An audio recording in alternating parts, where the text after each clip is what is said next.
Bem-vindo mais uma vez.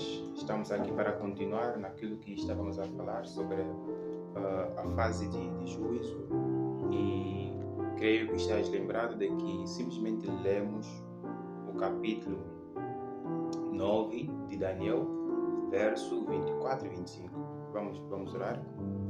Queremos, Senhor, mais uma vez pedir que o Senhor nos dê compreensão, de modo que não possamos pecar contra Ti, levando uma tocha falsa daquilo que é a verdade, Senhor.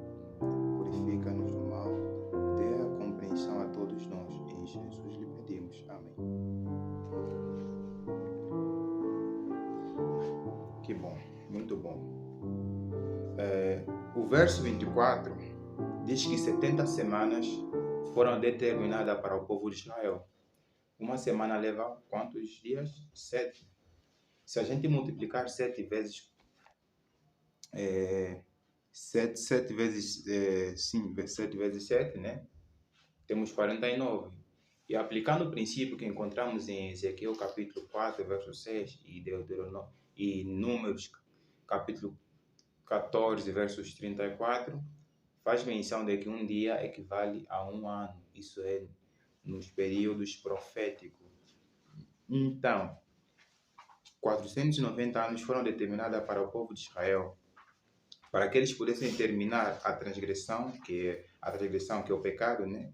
E não só, aqui diz para pôr fim nos pecados e para fazer a reconciliação. Claramente a palavra de Deus nos diz em Romanos que Deus, por meio do sangue de Jesus Cristo, esteve a reconciliar o mundo.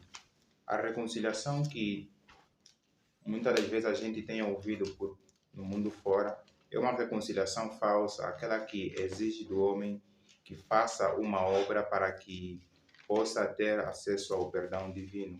Mas a reconciliação bíblica, aqui diz Romanos 5, verso 10, diz que porque se nós, sendo inimigos, fomos reconciliados com Deus pela morte de seu Filho, muito mais, tendo sido reconciliados, seremos salvos pela sua vida. Então, a reconciliação que foi feita aqui, segundo esse texto, é a morte de Cristo Jesus na cruz do Calvário. Quando Cristo Jesus morreu, isto é no ano 31, fez a reconciliação Deus, né, para com o homem. E nesse mesmo ato, né, também Cristo Jesus trouxe a justiça eterna. E basicamente, conforme dissemos, não vamos passar em grandes detalhes, mas no verso 25 estabelece o ponto de partida. Saiba, portanto, e entenda que desde a saída do mandato ou do mandamento de restaurar e construir Jerusalém até o Messias, que significa ungido, isso é no ano 26, o batismo de Cristo Jesus. Como é que estabelecemos essas datas, né? Seria a pergunta. No livro de Esdras, capítulo 1, encontramos o primeiro decreto promulgado por Ciro, rei da Pérsia, no ano 536. E andando um pouco no capítulo 6, sempre de Esdras, encontramos o outro decreto promulgado por Dario e Estaspés. Isso é no ano 520, conforme bem dissemos. E o terceiro e mais importante decreto, promovido por Artaxerxes Logimano em 457, estabelece o ponto de partida da profecia das 2.300 tardes de manhã. Porque se bem pegamos aqui o detalhe, no verso 24 diz que 70 semanas estão cortadas da profecia que é das 2.300 tardes de manhã. Tendo como ponto de partida o último decreto, porque se o primeiro decreto fosse suficiente, não haveria espaço para o segundo. E se o segundo fosse suficiente, nem tão pouco para o terceiro. Se chegaram ao terceiro decreto, é claro e é lógico que o terceiro foi o mais importante e completo. Quer dizer que desde 457, fazendo a subtração do período das 2.300 tardes de manhã, vamos chegar ao ano de 1843. Mas um ponto, devemos adicionar o ano zero, dando o ano de 1844. Quer dizer que esta é a fase em que o juízo, essa é a fase em que o julgamento, claro assim dizer, começou. E outro ponto que levantamos, por onde começa essa fase de julgamento ou juízo pré-advento, né? Pré-advento, um juízo que acontece antes da vinda de Cristo Jesus. No livro de 1 Pedro, capítulo 4, verso 17, claramente Paulo diz que porque já é chegado o tempo em que o julgamento deve começar pela casa de Deus. E se primeiro começar por nós, qual será o fim daqueles que não obedecem ao Evangelho de Deus? Claramente aqui nos mostra que o juízo deve começar na casa de Deus.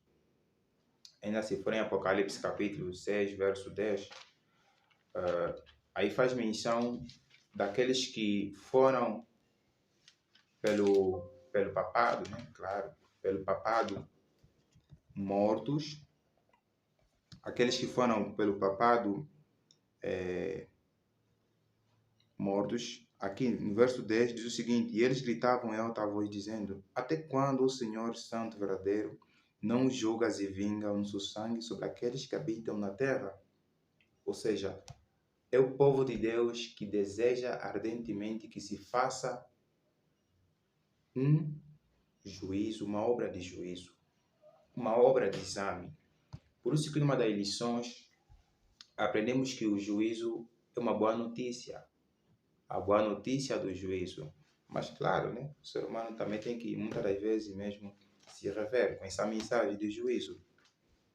Porque existem algumas condições que, se não forem cumpridas nessa fase, claramente seremos passados por alto. Por isso que é um assunto que toca com todos nós, o juízo. E ainda no verso 21 e 22 de Daniel 7, diz que eu contemplei e o mesmo chifre fazia guerra com os santos e prevalecia contra eles. Aqui refere-se ao papado, ao Roma papal. Até que o ancião de dias chegou e receberam o julgamento os santos do Altíssimo, e o tempo chegou para os santos possuírem o reino. Então, Deus estabelece um julgamento, um juízo para o povo de Deus. É a favor do povo de Deus. Quer dizer que o juízo começa na casa, começa no povo de Deus. E outro elemento a ser né, levado em conta, a norma do juízo. Qual é? Qual é a norma do juízo? E o que será examinado nessa fase do juízo? E onde que será feito esse mesmo exame? Em Tiago, capítulo 2, especialmente o verso 12, claramente nos mostra qual é a norma do juízo. Tiago, capítulo 2, verso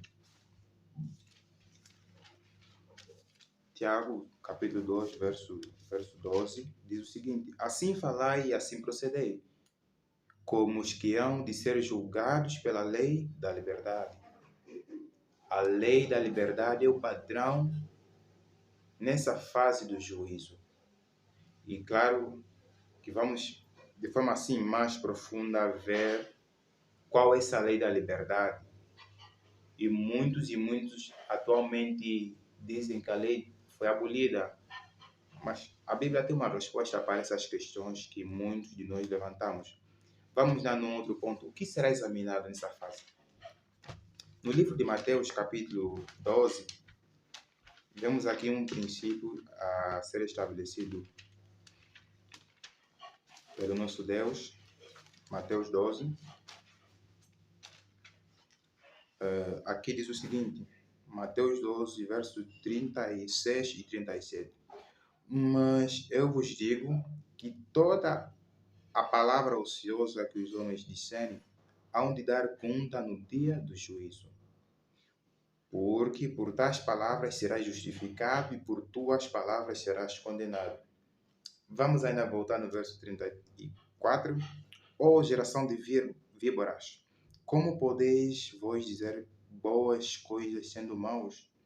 Pois do que há em abundância no coração, disso fala a boca. Quer dizer que pelas nossas palavras seremos ou julgados ou justificados. Justificados, perdoados. E aqui no verso 34 diz que a boca simplesmente reflete né? Da boca provém o que está no coração. Quer dizer que o nosso coração deve ser guardado neste momento. Porque o que eu simplesmente falo é uma demonstração do que vai no meu pensamento. Primeiro ponto que já podemos compreender é o coração. O coração deve ser cuidado, deve ser guardado. As nossas palavras ociosas, devem ser evitadas, porque pelas nossas palavras ou seremos condenados ou seremos justificados. E ainda em Eclesiastes capítulo 12, verso 14, diz o seguinte: porque Deus há de trazer toda a obra a juízo, com cada coisa secreta, quer seja boa, quer seja má. A juízo, a julgamento, estamos a falar sobre o juízo.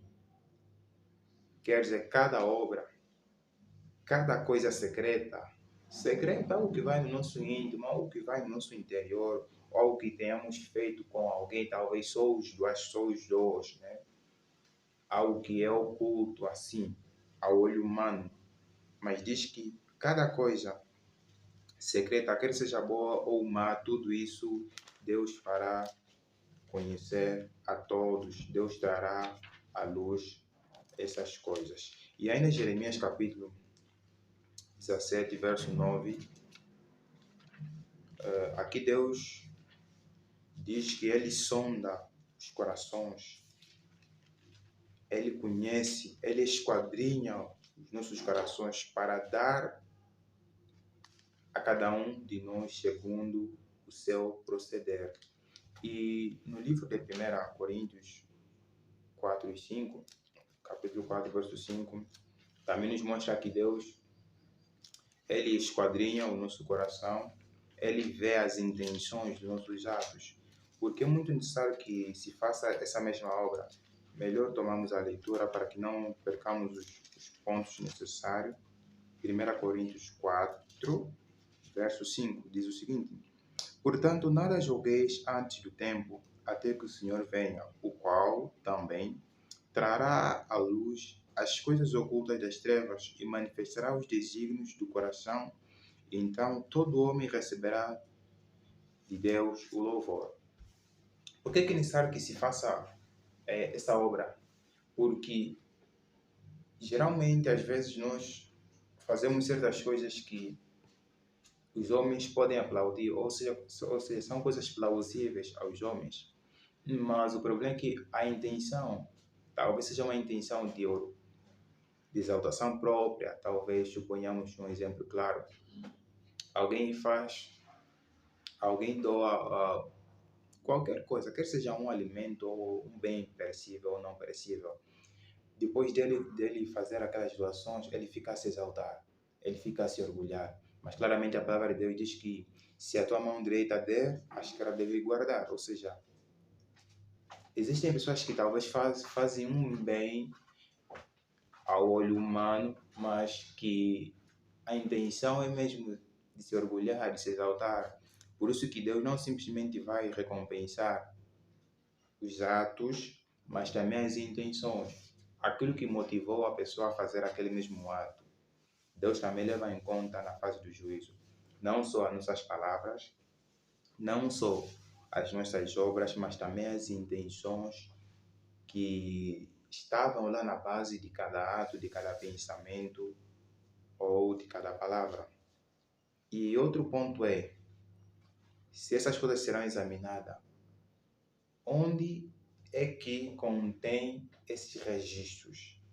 De onde é que se fará ou que se faz esse exame? Bem, já dissemos, desde 1844 procede a obra do juízo pré-advento. No livro de Daniel, capítulo 7, verso 9 e 10, mais um ponto, vamos aqui pegar as testemunhas. A princípio falamos do juiz, advogado, aquele que é o acusador, que é Satanás, falamos do réu, e vamos aqui ver quais são as testemunhas nessa fase do julgamento.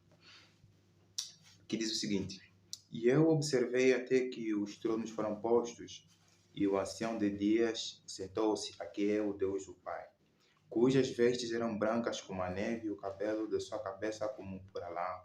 O seu trono era como chama ardente e suas rodas como fogo abrasador. Um córrego flamejante fluía e surgia de diante dele.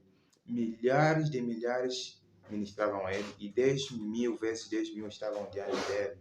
E o julgamento estava pronto, os livros foram abertos. Para melhor enfatizar acerca das testemunhas, aqui no Grande Conflito, na página 479, diz o seguinte: santos anjos, como ministros e testemunhas, em números de milhares e milhões de milhões, assistem esse grande tribunal como ministros e testemunhas. Eles são as testemunhas dessa fase do juízo. E um ponto aqui que podemos também tirar no verso 10 é que os livros foram abertos. Tomando leitura aqui, isso ainda está no Grande Conflito, na página 481, diz o seguinte: há um memorial escrito diante de Deus, no qual estão registradas as boas ações dos que temem o Senhor e para os que pensam no seu nome. Podemos encontrar em Malaquias 3:16. Suas palavras de fé e seus atos de amor acham-se registrados no livro, acham-se registrados no céu. Neemias a isso se refere quando diz: lembra-te de mim, ó Deus meu, acerca disso, e não apague as boas obras que eu tenho feito para a casa do meu Deus. Neemias 13:14. No livro memorial de Deus, toda ação de justiça se acha imortalizada. Ali toda a tentação resistida, todo o mal vencido, toda a palavra de terna compaixão que se proferir, acham-se fielmente anotados. E todo ato de sacrifício, todo sofrimento e tristeza, suportado por amor de Cristo, encontra-se registrado. Diz o salmista: tu contas as minhas vagueações, põe as minhas lágrimas no teu frasco. Não estão elas no teu livro? Ainda que continua um ponto muito importante também devemos reter. Ele disse-me: segue-me, e segui meu guia. E ele me levou para diferentes casas onde irmãos fizeram suas residências e disse: ouve as palavras que são faladas aqui, pois estão escritas no livro dos registros, e essas palavras terão poder para ou de condenar a todos os que desempenham parte nesse trabalho, conforme Cristo Jesus falou em Mateus capítulo 12. Que não é segundo o espírito de sabedoria do alto, mas segundo o espírito que vem de baixo. Atenção, aqui diz: ouvi palavras que deveriam fazer aqueles que as proferiram, se envergonhar. Observações sarcásticas foram comunicadas de um para o outro, ridicularizando seus irmãos. Materiais de 1888, volume 1, página 255. Quer dizer que ela viu um grupo de pessoas que estavam a falar mal, a zombar de seus irmãos. E diz que isso também está registrado. Quer dizer, se até agora a gente tem falado mal de outros, tenhamos a certeza que isso foi registrado. Então, o que devemos fazer é pedir perdão a Deus para que, nesta fase, Deus possa já mesmo ver esse aqui perdeu perdão nesse pecado, possa ser registrado, frente a esse pecado, possa já ter um visto de perdão. Caso contrário, que a gente tem feito ridicularizar, falar mal de outros, isso vai fazer com que a gente perca o privilégio de entrar nos céus. Há também o relatório dos pecados dos homens. A obra de cada homem passa em revista perante Deus e é registrado pela sua fidelidade ou infidelidade.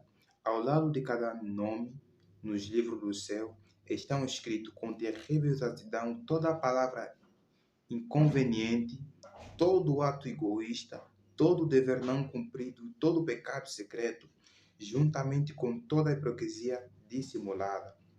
As advertências ou demonstrações enviadas pelo céu e que foram negligenciadas momentos desperdiçados, oportunidades não aproveitadas, influência exercida para o bem ou para o mal, juntamente com seus resultados de vasto alcance, tudo é registrado pelo anjo relatador.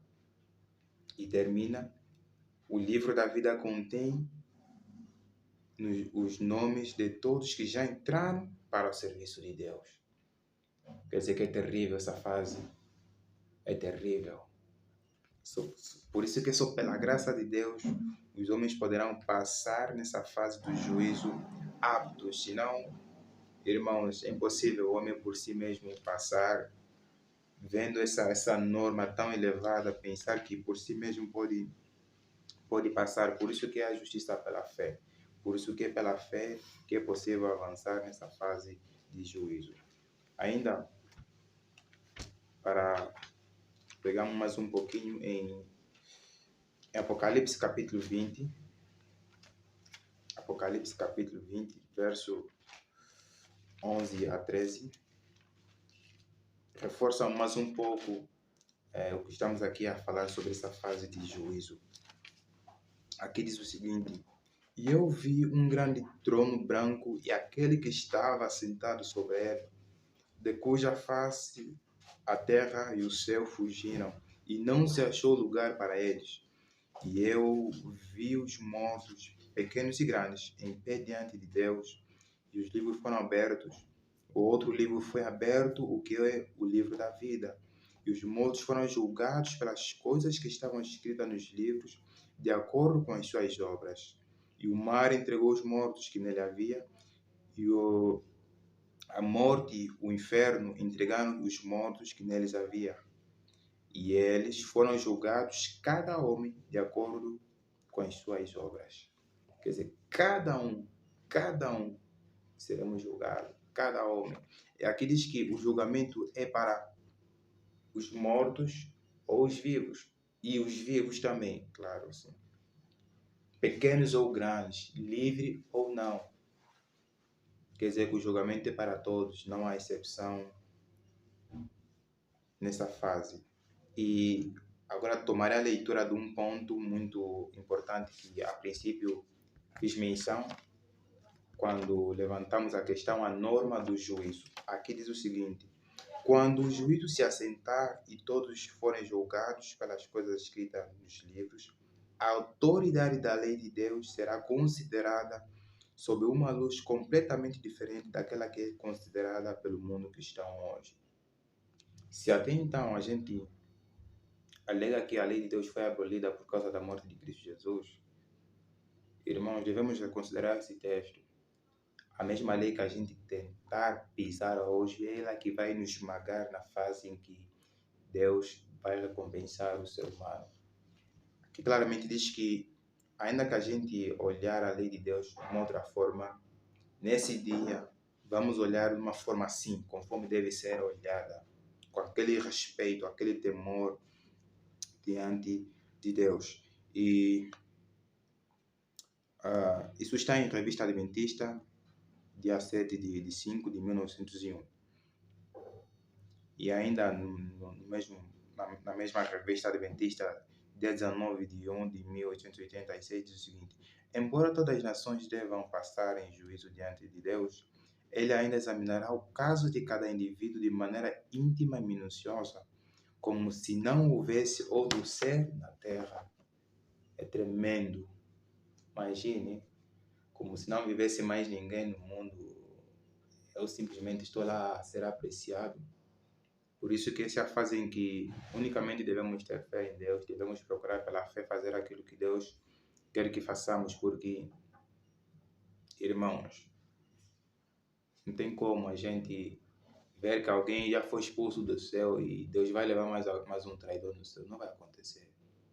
Não vai acontecer. E de lembrar, o fato de estarmos aqui a apresentar essa verdade não nos dá mérito ou garantia de salvação ou de nos sairmos bem na fase do juízo. É mesmo pela fé em Cristo Jesus.